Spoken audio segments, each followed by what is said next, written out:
When I was a child, this is just to explain how illusionary Prakriti is. When I was a child, my mother took me out for a walk one day. And when you're walking around in the woods near us, not very far, I used to see all sorts of insects and animals. On this one day, we saw lots of ants collecting little soil and making little balls of them and pushing them along into their homes. And sometimes the balls are much bigger than the ants. And finally, what the ants does, it keeps pushing it and pushing it towards its home. And finally, it puts it into the hole to make its house. My mother said, wouldn't it be nice to take one of these beautiful gifts for Dad when he comes home? And I love the shape of this ball. They're beautiful. So I tried to pick one up, but as soon as I picked it up, it broke in my hands. Because they're so fragile. I would have needed the hands like the ants to carry it. But my hands were too crumbly, although I suppose my hands were too robust. So what happened was that my mother said, why don't you use a leaf?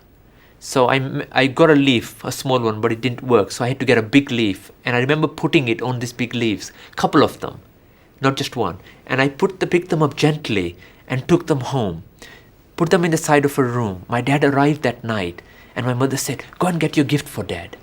Because children love to give gifts to their dad.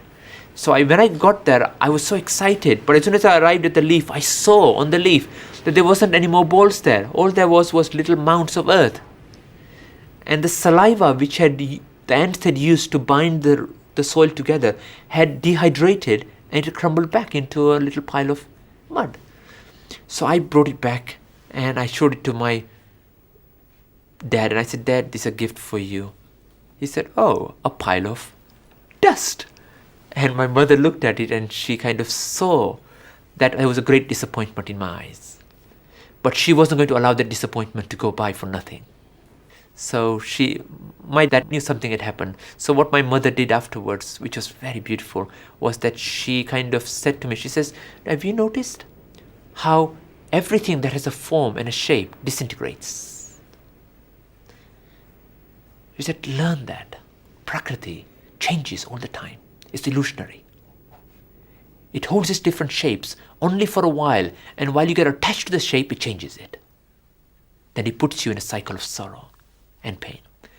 But not only that, she picked up this dust that we had on a leaf. She put it in a small piece of white cloth, took it under a water tap, turned the tap on, and let the water go through it.